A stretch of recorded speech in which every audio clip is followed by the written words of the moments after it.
Capítulo 73. Kochi. Poco después de terminarnos la manzana, Dena y yo sacamos los pies del agua y nos dispusimos a marcharnos. Me planteé dejar allí mis botas, porque unos pies que pueden correr descalzos por los tejados de Tarbín pueden correr por el bosque más agreste sin lastimarse. Pero no quería parecer incivilizado, así que me puse los calcetines, pese a que estaban húmedos y pegajosos de sudor. Estaba atándome los cordones de la bota cuando oí un débil ruido a lo lejos. Parecía provenir de detrás de un denso bosquecillo de pinos. Sin decir nada, alargué un brazo y toqué a Dena en el hombro para alertarla y me llevé un dedo a los labios. «¿Qué?», articuló en silencio. Me acerqué un poco a ella, pisando con cuidado para no hacer ruido. «Creo que he oído algo», le dije al oído. «Voy a echar un vistazo». «¿Y un cuerno?», susurró Dena. Su rostro destacaba pálido bajo la sombra de los pinos. «Eso fue lo mismo que dijo Fresno anoche antes de marcharse. Si te crees que voy a permitir que tú también desaparezcas, estás muy equivocado». Antes de que pudiera replicar, volví a oír ruido entre los árboles, un susurro de maleza, el seco chasquido de una rama seca de pino. Los ruidos se intensificaron y empecé a distinguir el sonido de algo grande que respiraba dando resoplidos. Y luego un débil gruñido animal. No era un ser humano. No eran los Chandrian. Mi alivio duró poco, porque entonces oí otro gruñido y más resoplidos. Debía de ser un jabalí que se dirigía al río. «Ponte detrás de mí», le dije a Dena.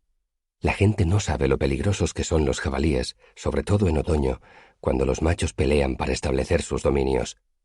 La simpatía no me serviría de nada. No tenía ni fuente ni relación. No tenía ni siquiera un palo resistente. ¿Conseguiría distraerlo con las pocas manzanas que me quedaban? El jabalí apartó las ramas bajas de un pino, resoplando y jadeando. Debía de pesar el doble que yo. Dio un fuerte y gutural gruñido. Levantó la cabeza y nos vio.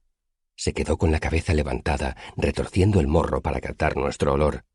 «No corras o te perseguirá», dije en voz baja, y poco a poco me coloqué delante de Dena.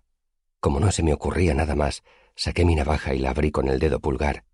«Retrocede y métete en el río. Los jabalíes no son buenos nadadores». «No creo que sea peligrosa», replicó Dena en un tono de voz normal. «Parece más curiosa que enfadada». Hizo una pausa. «No es que no sepa apreciar tus nobles impulsos, pero...». Me fijé y comprobé que Dena tenía razón. No era un macho, sino una hembra, y bajo la capa de barro que la cubría se distinguía el color rosado de los cerdos domésticos y no el marrón de los jabalíes.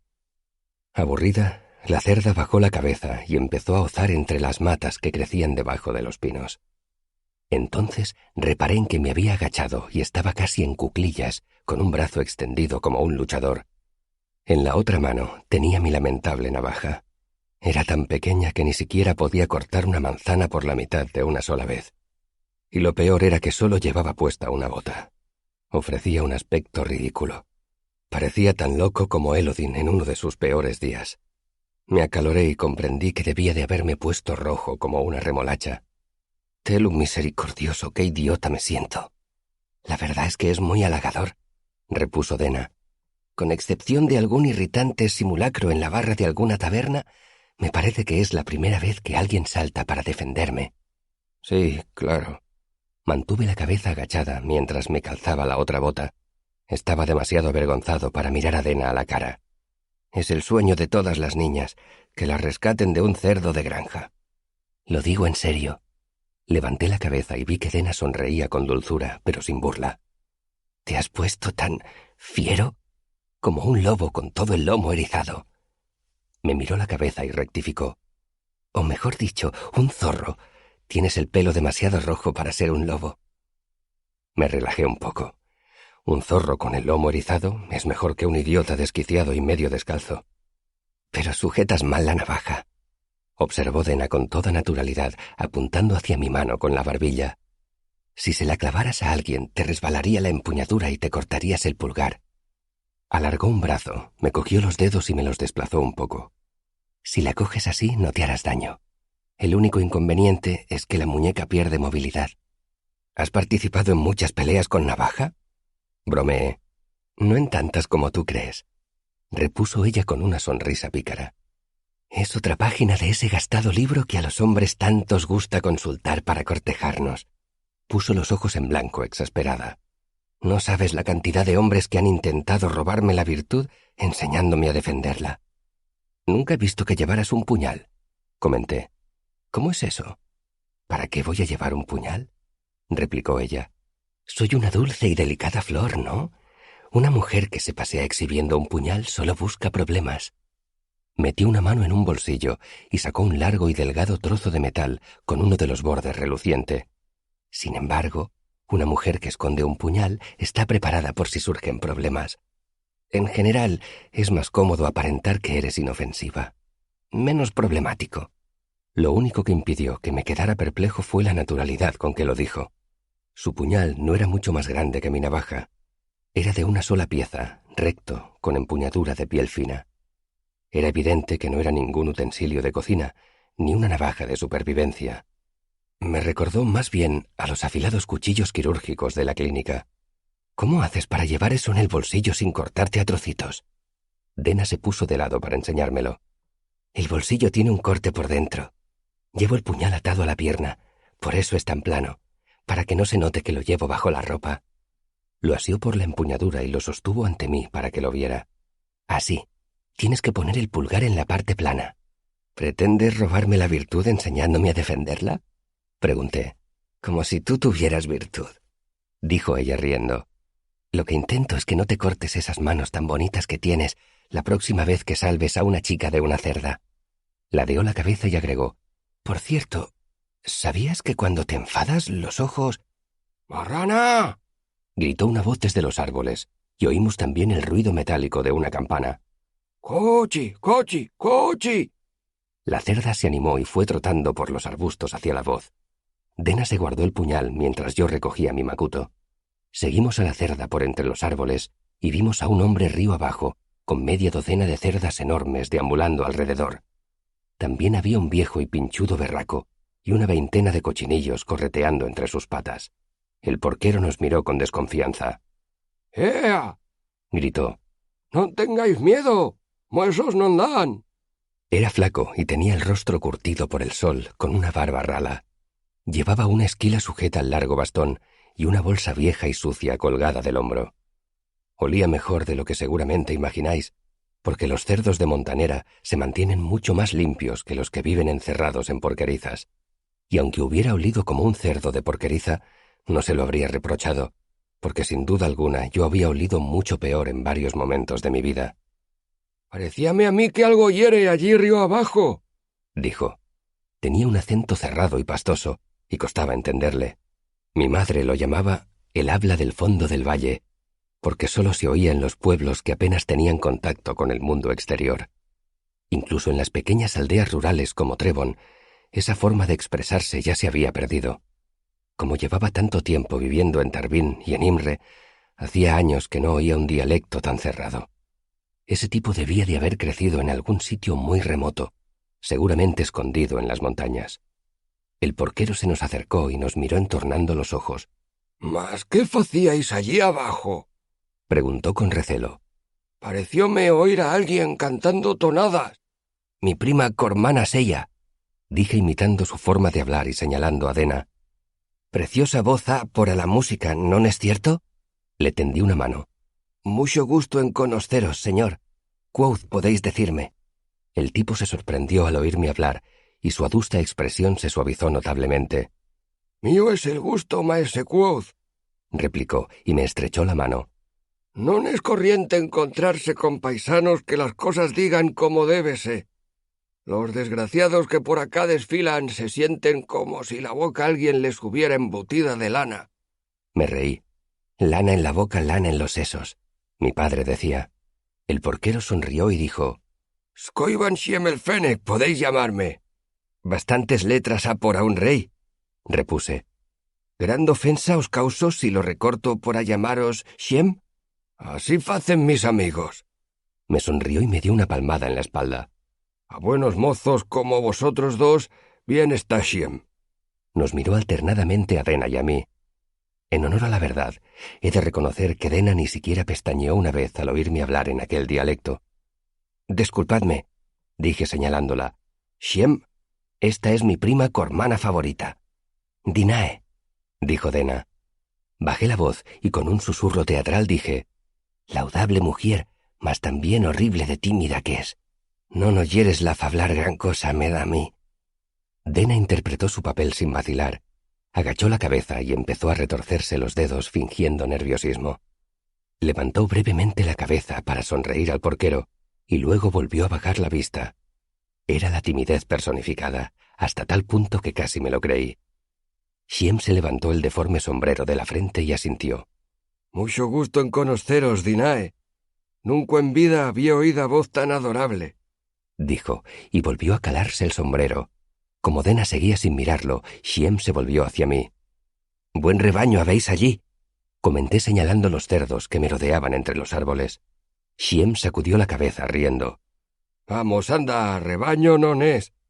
Los borregos y las vacas en rebaños desfilan, mas los cochinos facen piaras». «Non sabía, amigo Chiem, ¿uno de esos lechones nos venderíais? Mi prima Cormana e servidor non hemos tomado mueso desde la mañana». «Igual sí», contestó él con cautela y buscó mi bolsa con la mirada.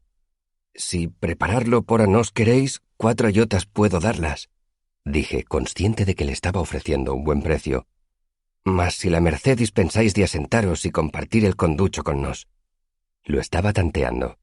Las personas que tienen trabajos solitarios, como los pastores y los porqueros, o bien prefieren que los dejen en paz, o están deseosos de conversar con alguien. Confiaba en que Chiem entrara en la segunda categoría. Necesitaba información sobre la boda, y en el pueblo no parecía que hubiera nadie dispuesto a hablar mucho. Le sonreí y metí una mano en mi macuto, del que extraje la botella de aguardiente que le había comprado al calderero. «Un frasco de elixir también aquí por obrar de aliño. Si nada tenéis en contra de beber un buchito con forasteros a hora tan temprana». Dena volvió a intervenir. Levantó la vista justo en el momento en que Chiem la miraba. Sonrió tímidamente y volvió a agachar la cabeza. «Bueno, mi madre crióme como débese», dijo el porquero con recato y se llevó una mano al pecho. «Servidor non échase al gaznate más que cuando se da o el aire bufa fresco». Se quitó el deforme sombrero con un gesto teatral y nos hizo una reverencia. «Buenos mozos semejáis. Mucho gusto habré en almorzar con vos». Chiem agarró un cochinillo y se lo llevó un poco más allá. Lo mató y lo preparó con un largo cuchillo que sacó de su bolsa. Yo aparté las hojas del suelo y amontoné unas piedras para improvisar un fuego. Pasados unos minutos, Dena se me acercó con un montón de leña seca. «Supongo que estamos engatusando a ese tipo para sonsacarle toda la información que podamos, ¿no?», me preguntó en voz baja. Asentí. «Perdóname por lo de la prima tímida, pero...». «No, si ha sido muy buena idea. No hablo bien el paleto, y seguro que se abrirá más a alguien que hable como él». Miró de reojo y añadió: «Casi ha terminado». Se fue hacia el río. Con disimulo, hice simpatía para encender el fuego mientras Dena improvisaba un par de pinchos de cocinar con unas ramas de sauce. Chiem volvió con el cochinillo preparado. Mientras el cochinillo se asaba en el fuego, humeando y chorreando grasa, hice circular la botella de aguardiente. Fingí que bebía, pero solo inclinaba la botella y me mojaba los labios. Dena también bebió de la botella cuando se la pasé, y poco después se le colorearon las mejillas. Chiem fue fiel a su palabra, y como soplaba el viento, no tardó en ponérsele la nariz bien roja. Chiem y yo charlamos hasta que el cochinillo estuvo crujiente y chisporroteante por fuera. Cuanto más lo escuchaba, más se me pegaba el habla del porquero, y al poco rato ya no tenía que concentrarme tanto para imitarlo. Para cuando el cochinillo estuvo asado, lo hacía sin darme cuenta. «Buena mano ha con la cuchilla», felicité a Chiem. «Mas déjame perplejo que despancijarais el lechoncete allí mismo, a la vista de los cochinos». Chiem sacudió la cabeza. «Unos hideputas con mala idea son los cochinos», señaló a una de las hembras que se paseaba por el sitio donde acababa de matar el cochinillo. «¿Catáis esa tarasca de allí? Ándase tras las tripas de su mesmo lechón. Y estos son los cochinos, mas gran sentimiento non». Chiem decidió que el cochinillo ya estaba asado. Sacó una hogaza de pan y la dividió en 3 partes.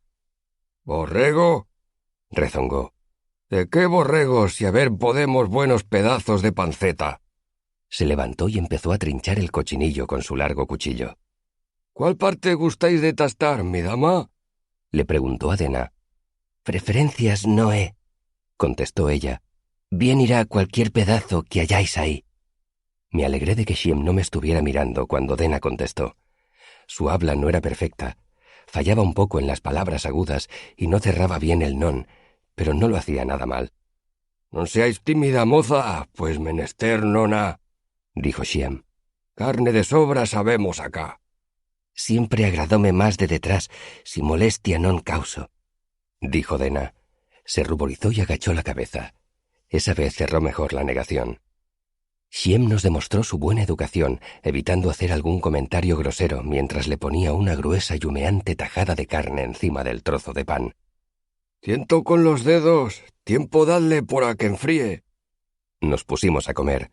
Luego Shiem nos sirvió por segunda vez y luego por tercera. Al poco rato estábamos chupándonos la grasa de los dedos y sintiéndonos llenos. Decidí poner manos a la obra. Si Shiem no estaba ya a punto para largar, tendría que rendirme. «Me deja perplejo que los cochinos acá traigáis, con las nuevas que recién ha habidas», dije. «¿Cuáles nuevas?» Todavía no se había enterado de la masacre. Perfecto. Aunque no pudiera darme detalles de lo ocurrido en la granja de los Mauzen, eso significaba que estaría más dispuesto a hablar de lo ocurrido antes de la boda. Aunque encontrara en el pueblo a alguien que no estuviera muerto de miedo, dudaba que encontrara a alguien dispuesto a hablar con sinceridad sobre los muertos. «Problemas en la granja de Mauzen hubo, oí», dije limitándome a ofrecer una información tan vaga e inofensiva como pudiera. Shiem dio una risotada y dijo: «Vamos, anda, ni miaja me extraña». «¿Cómo es eso?» Shiem escupió a un lado. «Esos Mauzen un atajo de hideputas son, e bien poco todavía les pasa». Volvió a sacudir la cabeza. «Servidor non anda nunca por cerca el mon túmulo, pues miaja del sentido común que diome mi madre conservo, mas mucho más del que Mauzen ha». No fue hasta que oí a Shiem decir el nombre del lugar con su cerrado acento que lo entendí. Montúmulo, Montúmulo, Monte del Túmulo. «Ni los cochinos a campear por allí llevaría, mas el cabronazo va e una casa se face». Sacudió la cabeza como si no se explicara semejante ocurrencia. «¿Los paisanos a evitarlo non probaron?», preguntó Dena. El porquero hizo un ruido grosero. «Non muy de atender es ese Mauzen. Nada como el dinero por obrar de tapón de orejas». «Mas una casa es y punto», dije con desdén. «¿Qué mal puede facer?» «El home una casa bonita e con vistas quiere por a la cría, bien está todo eso», concedió Shiem. «Mas si uno los fundamentos vaciando está, e con huesos e tales cosas trompieza, si non se atora, bueno, tamaña zoquetada es eso, bien seguro». «Vamos, anda, ¿eso fizo?», saltó Dena horrorizada. Shiem asintió y se inclinó hacia adelante. «E lo peor eso non es. El home vaciando sigue e vae trompeza con pedrexones. ¿Se atora?» Dio un bufido. «Non, échase a desoterrarlos e busca más por a facer la casa». «Mas, a qué non dar buen uso para los pedrexones?», pregunté. Shiem me miró como si yo fuera imbécil. «¿Haceríais una casa con pedrexones de túmulo? ¿Desoterraríais algo de un túmulo e a vuestra cría lo daríais de regalo de casamiento?» «Mas con algo trompezó. ¿Qué es ella?». Le pasé la botella. «Bueno, ahí está el gran secreto», dijo Shiem con amargura y bebió otro sorbo de aguardiente. «Oyere de que Mauzen estaba vaciando los fundamentos de la casa e sacaba pedrexones, e eso era trompezóse con una cámara de pedrexón menuda e fuertemente sellada. Mas face callar a todos de lo que de allí saca por a dar una alegría a la moza en el casamiento». «Un tesoro, non?», pregunté.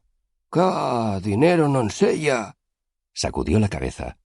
«Si dinero fuera, Mauzen la boca non podría haber cosida. Me da a mí que era alguna...». Abrió un poco la boca y la cerró, como si buscara la palabra adecuada. «¿Cómo se dicen esas antiguallas que ponen en anaqueles los ricos homnes por asombro de sus amigos?» Me encogí de hombros. «¿Reliquias?», sugirió Dena. Shiem se tocó el puente de la nariz y luego señaló a Dena componiendo una sonrisa. Eso es, una cosa lucidora por envidia de los paisanos. Siempre aire se ha dado ese Mauthén. ¿Con que nadie sabía que es ella? Pregunté. Shiem asintió. Unos pocos, contados.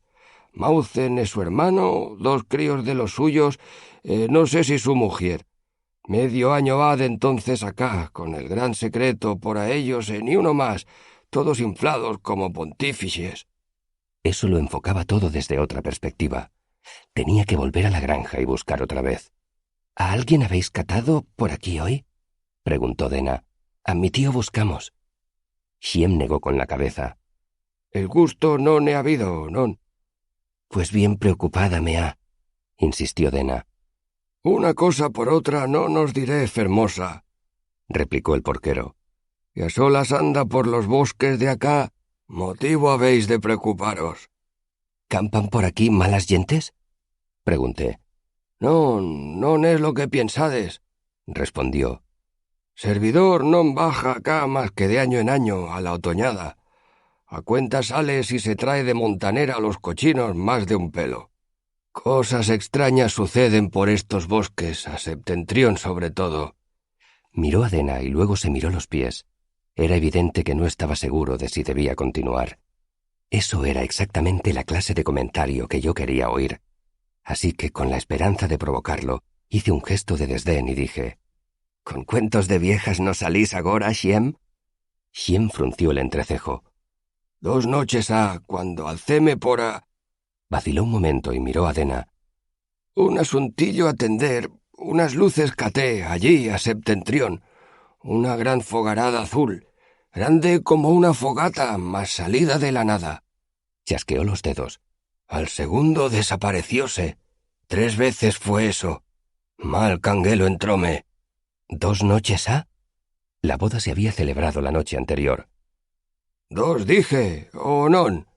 Ese tiempo llevo bajándome para el sur. Non quiero saber nada de lo que o quién face la fogarada azul de noche allí arriba.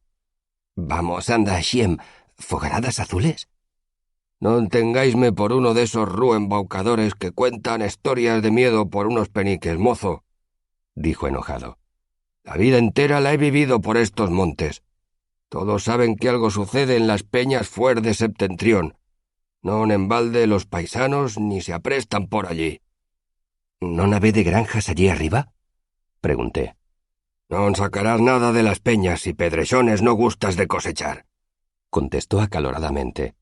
¿Qué? ¿Creéis que non sé reconocer una candela de una fogata? Azul era, así os digo. Fogaradas bien grandes. Hizo un gesto expansivo con los brazos. Como cuando echas elixir en la lumbre. Lo dejé y desvié la conversación. Al poco rato, Shiem dio un hondo suspiro y se levantó. Bien pelado habrán dejado los cochinos el sitio este. Cogió su bastón y lo sacudió para hacer sonar la esquila. Los cerdos, obedientes, aparecieron trotando desde diversas direcciones. ¡Ea, cochi! les gritó. ¡Cochi, cochi, cochi! ¡Tirando! Envolví las sobras del cochinillo en un trozo de arpillera y Dena hizo unos cuantos viajes con la botella de agua y apagó el fuego. Para cuando terminamos, Shiem había controlado a su piara. Era más grande de lo que me había parecido. Había más de 2 docenas de cerdas adultas, más los lechones y el berraco de lomo hirsuto y gris. El porquero nos dijo adiós con la mano, y sin decir nada más, echó a andar haciendo sonar la esquila de su bastón. Los cerdos lo seguían formando un grupo desmadejado. «No ha sido muy sutil, que digamos», dijo Dena. «He tenido que empujarlo un poco». Me defendí. A la gente supersticiosa no le gusta hablar de las cosas que teme.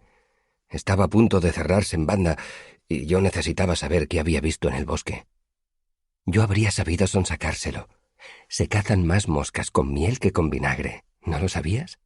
Sí, seguramente, admití. Me colgué el macuto del hombro y eché a andar. Tenía entendido que no sabías hablar palurdo. Se me pegan fácilmente las formas de hablar, replicó Dena con un gesto de indiferencia. Esas cosas las pillo bastante deprisa. Mal canguelo me ha dado al principio.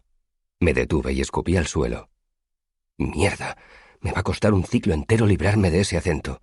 Es como tener un trozo de cartílago entre los dientes. Dena observaba el paisaje con desaliento. Supongo que tendremos que volver a buscar a mi mecenas, a ver si así encuentras alguna respuesta. Me temo que no servirá de nada. Ya lo sé, pero al menos tengo que intentarlo. No me refería a eso. Mira, señalé el sitio donde los cerdos habían estado ozando entre la hojarasca en busca de algún suculento bocado.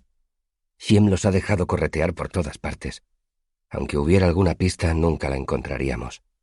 Dena aspiró hondo y soltó el aire con un cansado suspiro. ¿Queda algo en la botella?, preguntó con desánimo. Todavía me duele la cabeza. Soy un idiota, dije mirando alrededor. ¿Por qué no has mencionado antes que te dolía?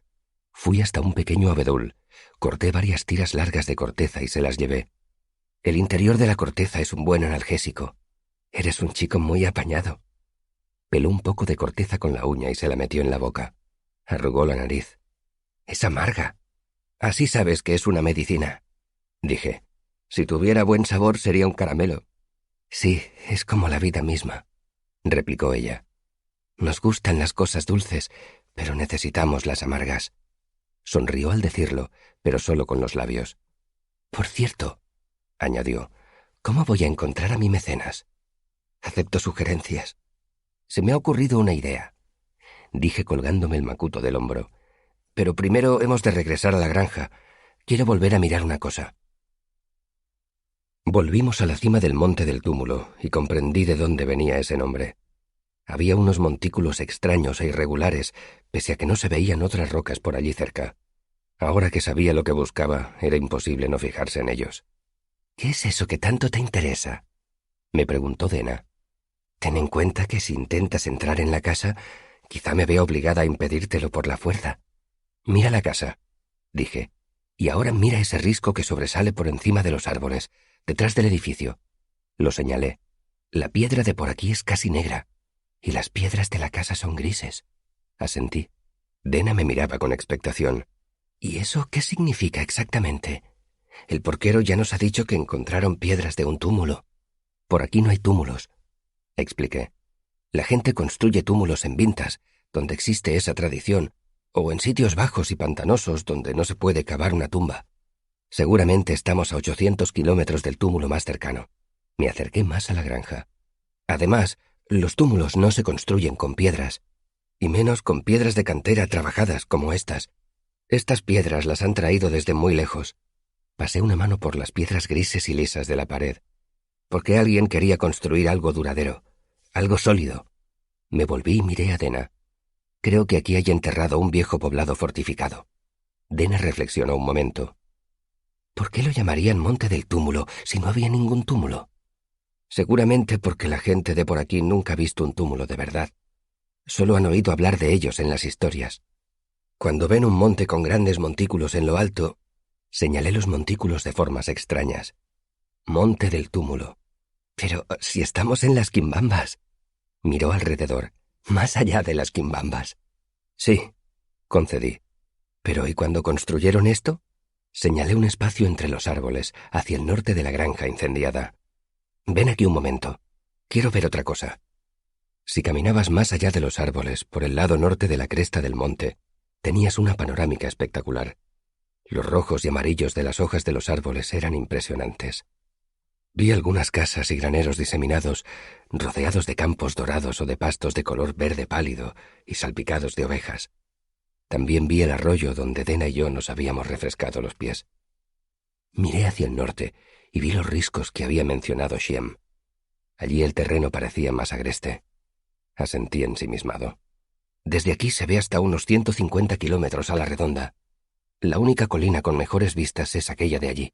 Señalé un monte alto que me impedía ver bien los riscos del norte. Y acaba prácticamente en punta. La cima es demasiado estrecha para construir en ella una fortificación de un tamaño decente. Dena miró alrededor, pensativa, y asintió con la cabeza. Vale, me lo creo. Aquí había un poblado fortificado. ¿Y qué? Bueno, me gustaría llegar a la cima de aquella colina antes de montar el campamento para pasar la noche. Señalé el monte alto y estrecho, que desde donde estábamos no nos dejaba ver bien los riscos. Está solo 2 o 3 kilómetros de aquí, y si hay algo raro en los riscos del norte, desde allí podremos verlo bien. Cavilé un momento y agregué: además, si Fresno sigue por aquí, dentro de un radio de 30 kilómetros, verá nuestro fuego y se acercará. Aunque quiera pasar desapercibido y no quiera ir al pueblo, es posible que se acerque a una fogata. Dena asintió. Me parece mucho mejor que seguir dando tumbos entre matas y zarzas. Tengo mis momentos de lucidez, dije, e hice un amplio gesto con el brazo hacia la ladera de la colina. Las damas primero, por favor. Capítulo 74. La roca de guía. A pesar de lo cansados que estábamos, Dena y yo nos dimos prisa y llegamos a la cima de la colina del norte antes de que el sol se escondiera detrás de las montañas. Las laderas de la colina estaban cubiertas de árboles, pero la cima estaba pelada como la calva de un monje. La vista era impresionante en todas direcciones. Lo único que lamentaba era que el viento había traído nubes mientras caminábamos, dejando el cielo liso y gris como una pizarra. Vi algunas granjas pequeñas hacia el sur. Algunos arroyos y senderos trazaban serpenteantes líneas entre los árboles. Las montañas que había al oeste parecían un muro lejano. Hacia el sur y hacia el este vi humo elevándose hacia el cielo y los edificios bajos y marrones de Trebón. Miré hacia el norte y comprobé que lo que nos había dicho el porquero era verdad. En esa dirección no había señales de asentamientos humanos, ni caminos, ni granjas, ni humo de chimeneas, solo un terreno cada vez más agreste, rocas y árboles que se aferraban a los riscos. Lo único que había en la cima de la colina era un puñado de itinolitos. 3 de las piedras, inmensas, formaban un gran arco que parecía una puerta enorme. Las otras 2 estaban tumbadas en la tupida hierba. Su presencia me reconfortó. Era como la inesperada compañía de unos viejos amigos. Dena se sentó en uno de los itinolitos caídos y yo me quedé de pie observando el paisaje. Noté una rociada de lluvia en la cara. Maldije por lo bajo y me puse la capucha de la capa. «No durará mucho», dijo Dena. «Hace un par de noches que pasa lo mismo. Se nubla, llueve media hora y luego para». «Eso espero», repuse. «Odio dormir bajo la lluvia». Dejé mi macuto en el lado de sotavento de uno de los itinolitos y Dena y yo empezamos a montar el campamento. Cada uno se ocupaba de sus tareas como si ya lo hubiéramos hecho cientos de veces. Dena despejó el suelo y reunió unas piedras. Yo llevé un montón de leña y enseguida encendí un fuego. En el siguiente viaje recogí un poco de salvia y arranqué unas cuantas cebollas silvestres que había visto al subir por la ladera. Llovió copiosamente un rato y amainó cuando estaba empezando a preparar la cena. En mi pequeño cazo cociné un guiso con las sobras del cochinillo, unas zanahorias, unas patatas y las cebollas que había encontrado. Lo sazoné con sal, pimienta y salvia. Luego calenté una hogaza de pan ácimo cerca del fuego y partí el queso. Por último, metí 2 manzanas entre las piedras calientes del fuego. Se asarían a tiempo para los postres. Para cuando la cena estuvo lista, Dena había reunido una montañita de leña. Extendí mi manta en el suelo para que se sentara, y ella, al ver la comida, hizo exclamaciones de admiración. «Una chica podría acostumbrarse a esta clase de atenciones», comentó cuando hubimos terminado. Se recostó con satisfacción en uno de los itinolitos. «Si te hubieras traído el laúd, podrías dormirme cantando y todo sería perfecto». «Esta mañana me he encontrado a un calderero en el camino y ha intentado venderme una botella de vino de frutas», dije. «Es una lástima que no haya aceptado su oferta». «Me encanta el vino de frutas», repuso ella. «¿Era de fresa? Creo que sí». «Eso te pasa por no escuchar a los caldereros que encuentras en el camino», me reprendió con mirada soñolienta. «Un chico tan listo como tú que ha oído tantas historias debería saber». De pronto se incorporó y señaló más allá de mi hombro. «Mira». Me volví. «¿Qué pasa?» El cielo todavía estaba nublado y el entorno era solo un mar de negro. «Sigue mirando. Quizá vuelva. Allí». Lo vi. Un destello de luz azulada a lo lejos. Me levanté y me situé delante del fuego para que éste no me entorpeciera la visión. Dena se puso a mi lado y esperamos ansiosos un momento. Vimos otro fogonazo azul, más intenso que el anterior. «¿Qué crees que es?», pregunté. «Si no me equivoco, todas las minas de hierro están más al oeste», caviló Dena. «No puede ser eso». Hubo otro destello. Parecía provenir de los riscos, y eso significaba que si era una llama era muy grande, al menos varias veces más grande que nuestro fuego. Dices que tu mecenas siempre se las ingenia para hacerte saber que está cerca. Dije despacio. No quiero entrometerme, pero supongo que no será... No, no tiene nada que ver con el fuego azul. Me cortó Dena con una risita. Eso sería demasiado siniestro, incluso tratándose de él. Seguimos mirando un rato, pero no lo vimos más.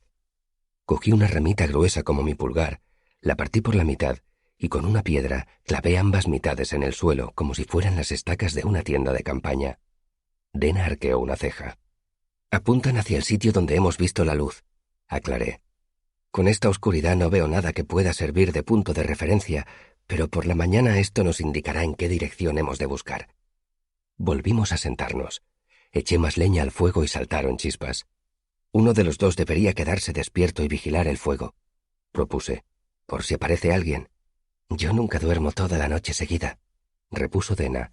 Para mí no supone ningún problema. ¿No duermes bien?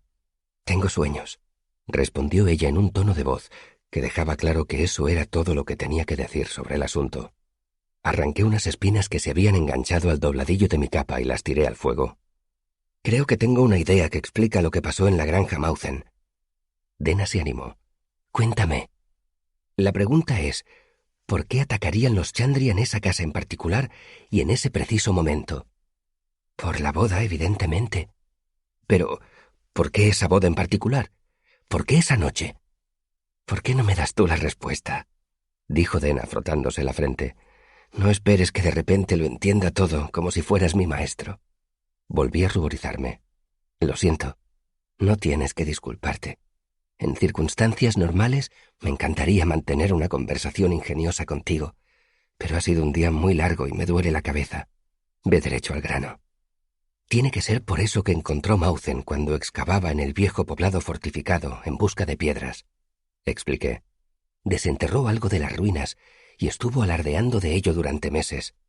Los Chandrian se enteraron y fueron a robárselo. Terminé con un pequeño floreo. Dena arrugó la frente. Eso no tiene lógica. Si lo único que querían era ese objeto, habrían podido esperar hasta después de la boda y matar solo a los recién casados. Habría resultado más fácil. Su comentario me desinfló un poco. Tienes razón. Tendría mucha más lógica si lo que quisieran en realidad fuera borrar toda noticia de ese objeto, como el viejo rey Celon, que pensó que su regente lo iba a acusar de traición. Mató a toda la familia del tipo y quemó su residencia para que no se extendiera la noticia y para que nadie encontrara ninguna prueba. Dena señaló hacia el sur. Como todos los que conocían el secreto estarían en la boda, los Chandrian podían presentarse, matar a todos los que sabían algo y destruir o llevarse esa cosa. Hizo un barrido con la mano. Limpio. Me quedé atónito.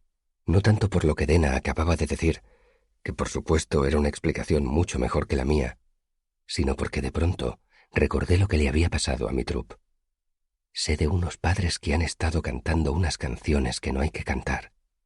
Pero no habían matado solo a mis padres. Habían matado a todos los que habían estado lo bastante cerca para oír, aunque solo fuera una parte de esa canción. Dena se envolvió con mi manta y se acurrucó de espaldas al fuego. Te dejo que reflexiones sobre mi gran inteligencia mientras duermo. Despiértame si necesitas que resuelva algún otro enigma. Me mantuve despierto, gracias sobre todo a la fuerza de voluntad. Había sido un día largo y agotador. Había recorrido casi 100 kilómetros a caballo y 10 más a pie. Pero Dena estaba herida y necesitaba dormir más que yo. Además, quería vigilar por si veía más señales de aquella luz azulada que habíamos visto hacia el norte. No vi nada. Alimenté el fuego y me pregunté vagamente si Will y Sim en la universidad estarían preocupados por mi repentina desaparición. ¿Y Arwyll, el Xadal y Kilvin? ¿Estarían preguntándose qué me había pasado? Debí dejar una nota. No tenía forma de saber qué hora era, porque las nubes seguían ocultando las estrellas. Pero había alimentado el fuego al menos 6 o 7 veces cuando vi que Dena se ponía en tensión y despertaba súbitamente. No se incorporó de golpe, pero dejó de respirar y vi que miraba alrededor como asustada, como si no supiera dónde se encontraba. Lo siento, dije, básicamente para ofrecerle algo conocido en lo que concentrarse. ¿Te he despertado? Se relajó y se incorporó. No, ¿qué va? Ya he dormido suficiente por ahora. ¿Quieres que te releve? Se frotó los ojos y me miró por encima del fuego. Qué pregunta tan tonta. Estás hecho un desastre. Empezó a quitarse la manta. Toma. La rechacé con un ademán. Quédatela. A mí me basta con la capa. Me puse la capucha y me tumbé en la hierba. ¡Qué galante! Bromeó Dena ciñéndose la manta. Apoyé la cabeza en un brazo y me quedé dormido mientras pensaba una respuesta ingeniosa. Desperté de un borroso sueño en que avanzaba por una calle atestada de gente y vi el rostro de Dena por encima de mí, sonrosado y con sombras muy marcadas por efecto de la luz del fuego. Fue un despertar muy agradable. Iba a hacer algún comentario al respecto, cuando Dena me puso un dedo sobre los labios. Ese gesto me dejó completamente descolocado. «Silencio», dijo en voz baja. «Escucha». Me incorporé. «¿Lo oyes?», me preguntó al cabo de un momento. Ladeé la cabeza. «Solo oigo el viento». Dena negó con la cabeza y me hizo callar con un ademán. «Ahora». Lo oí. Al principio pensé que eran unas rocas que se desprendían de la ladera, pero no. El ruido no se fue apagando a lo lejos, como habría tenido que ser. Parecía más bien como si arrastraran algo colina arriba. Me levanté y miré alrededor. Mientras dormía, el cielo se había despejado y la luna iluminaba el paisaje bañándolo en una pálida luz plateada. Nuestra hoguera estaba rebosante de relucientes brasas. Entonces, no muy lejos, en la ladera oí... Si os dijera que oí romperse una rama, no me estaría explicando bien. Cuando una persona que camina por el bosque rompe una rama, ésta produce un breve y fuerte crujido. Eso se debe a que cualquier rama que alguien pueda romper sin proponérselo es pequeña y se parte deprisa. Lo que oí no fue una ramita al partirse. Fue un largo crujido. El ruido que hace una rama del grosor de una pierna cuando la arrancan de un árbol. ¡Crac! Me volví hacia Dena y entonces oí el otro ruido. ¿Cómo podría describirlo? Cuando era pequeño, mi madre me llevó a ver una colección de animales salvajes que había en Senarin. Era la única vez que había visto un león y la única vez que lo había oído rugir. Los otros niños que habían ido a verlo estaban asustados, pero yo reía encantado. Era un ruido tan grave y tan sordo que retumbaba en mi pecho. Me encantó la sensación y todavía la recuerdo. El ruido que oí en la colina, cerca de Trebón, no era el rugido de un león, pero también retumbó en mi pecho. Era un gruñido más profundo que el rugido de un león. Se parecía más al estruendo de un trueno lejano. Se rompió otra rama, casi en la cima de la colina. Miré hacia allí y vi una gran figura débilmente delineada por la luz del fuego. Noté que el suelo se estremecía ligeramente bajo mis pies. Dena se volvió hacia mí con los ojos muy abiertos, presa del pánico. La agarré por un brazo y corrí hacia la otra ladera de la colina.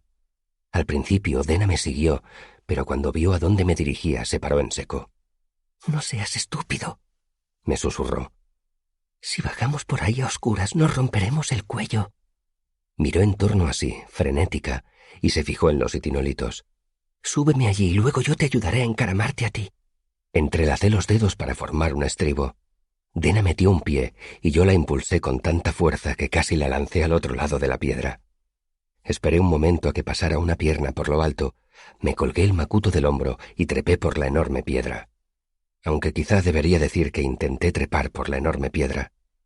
Estaba muy desgastada después de tanto tiempo a la intemperie y no había ni un solo hueco al que asirse. Resbalé hasta el suelo, arañando en vano la lisa superficie del itinolito. Pasé al otro lado del arco, me subí a una de las piedras más bajas y di un salto. Me golpeé contra la dura piedra con toda la parte frontal del cuerpo. Me quedé sin aire en los pulmones y me lastimé una rodilla. Me sujeté con ambas manos a lo alto del arco, pero no encontraba dónde aferrarme. Dena me agarró.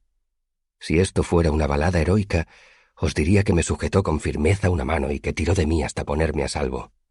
Pero la verdad es que me agarró por la camisa con una mano, mientras con la otra me aferraba por el pelo. Tiró de mí con todas sus fuerzas e impidió que me cayera el tiempo suficiente para que encontrara dónde asirme y trepara hasta lo alto de la roca. Nos quedamos tumbados allí arriba, jadeando, y nos asomamos por el borde de la piedra.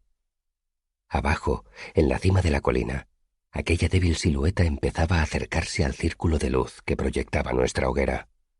Medio oculta entre las sombras, parecía más grande que ningún animal que yo hubiera visto hasta entonces. Era tan grande como un carromato cargado hasta arriba. Era negra, con un cuerpo inmenso que recordaba a un toro. Se acercó un poco más. Se movía de una forma extraña, arrastrándose, y no como un toro o un caballo. El viento avivó el fuego, y entonces vi que mantenía el grueso cuerpo pegado al suelo y que las patas sobresalían a los lados como un lagarto. Cuando se acercó un poco más a la hoguera, fue imposible eludir la comparación. Era un lagarto inmenso. No era largo como una serpiente, sino achaparrado como un ladrillo. El cuello negro terminaba en una cabeza plana con forma de inmensa cuña. Aquella cosa cubrió la distancia que había entre la cima de la colina y nuestro fuego con una sola y espasmódica carrerilla. Volvió a gruñir y noté que me vibraba el pecho. Siguió acercándose, y cuando pasó al lado del otro itinolito que estaba tumbado en la hierba, comprendí que aquello no era ningún efecto óptico. Era más grande que el itinolito. Medía 2 metros de alto y 5 de largo. Era tan grande como un carro de caballos, macizo como 12 toros juntos. Movió la gruesa cabeza hacia adelante y hacia atrás mientras abría y cerraba la boca como si probara el aire. Entonces hubo una gran llamarada azul. La luz me deslumbró y oí gritar a Dena detrás de mí. Agaché la cabeza y noté una intensa oleada de calor. Me froté los ojos, volví a mirar hacia abajo y vi que aquella cosa se acercaba más al fuego. Era negra, con escamas e inmensa. Volvió a gruñir de aquella forma atronadora. Entonces meneó la cabeza y escupió otro gran chorro de llameante fuego azul. Era un dragón. Capítulo 75. Interludio. Obediencia. En la posada roca de guía, Quoth hizo una pausa expectante. El momento se prolongó hasta que Cronista levantó la vista de la hoja. «Os estoy brindando la oportunidad de decir algo», dijo Quoth. «Algo como «eso es imposible» o «los dragones no existen». Cronista limpió el plumín. «A mí no me corresponde hacer comentarios sobre la historia», dijo con placidez. «Si dices que viste un dragón...» Se encogió de hombros. Quoth lo miró con gesto de profunda desilusión. «¿Tú, el autor de los ritos nupciales del Dracus común? ¿Tú, Devan Lochis, el gran desenmascarador de patrañas? Yo, Devan Lochis, quien accedió a no interrumpirte y a registrar esta historia sin cambiar una sola palabra». Cronista dejó la pluma en la mesa y se masajeó la mano. «Porque esas eran las únicas condiciones bajo las que podría oír una historia que me interesaba mucho escuchar». Quoth lo miró desapasionadamente. «¿Has oído alguna vez la expresión «rebelión blanca»?» «Sí», afirmó Cronista esbozando una sonrisa. «Yo sí puedo decirlo, Reshi», intervino Bast alegremente. «Yo no he aceptado ninguna condición». Quoth los miró a los dos y luego suspiró. «Hay pocas cosas más repugnantes que la obediencia ciega», dijo. «Os convendría a los dos recordarlo». Le hizo una seña a Cronista para que volviera a coger la pluma. «Muy bien. Era un dragón». Capítulo 76. Los ritos nupciales del Dracus común. «Es un dragón», susurró Dena. «Que Telu nos acoja y nos proteja. Es un dragón». «No, no es un dragón», la contradije. «Los dragones no existen». «Pero míralo», insistió ella. «Está ahí mismo. Mira ese maldito dragón». «Es un Dracus». «Es enorme», dijo Dena con un deje de histeria en la voz. «Es un maldito dragón enorme y va a subir aquí y se nos va a comer». «No come carne», dije. «Es herbívoro. Es como una vaca inmensa». Dena me miró y rompió a reír. No era una risa histérica, sino la risa impotente de alguien que ha oído algo tan gracioso que no puede contener la alegría. Se tapó la boca con las manos y empezó a sacudirse. Lo único que se oía eran los resoplidos ahogados que escapaban entre sus dedos. Vimos otro fogonazo azul. Dena dejó de reírse y luego apartó las manos de la boca. Me miró con los ojos como platos y en voz baja y ligeramente temblorosa dijo: «¡Mu!». Habíamos pasado tan deprisa del pánico al alivio que iba a costarnos contener la risa floja.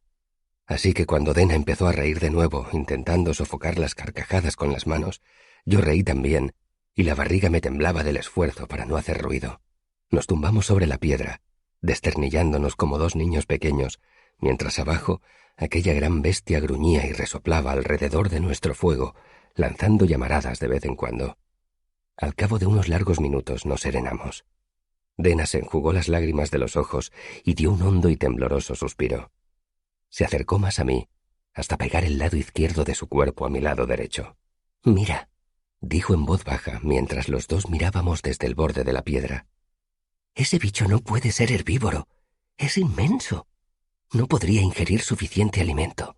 Y mira qué boca tiene. Mira esos dientes». «Exactamente. Son planos, no puntiagudos. Come árboles, árboles enteros.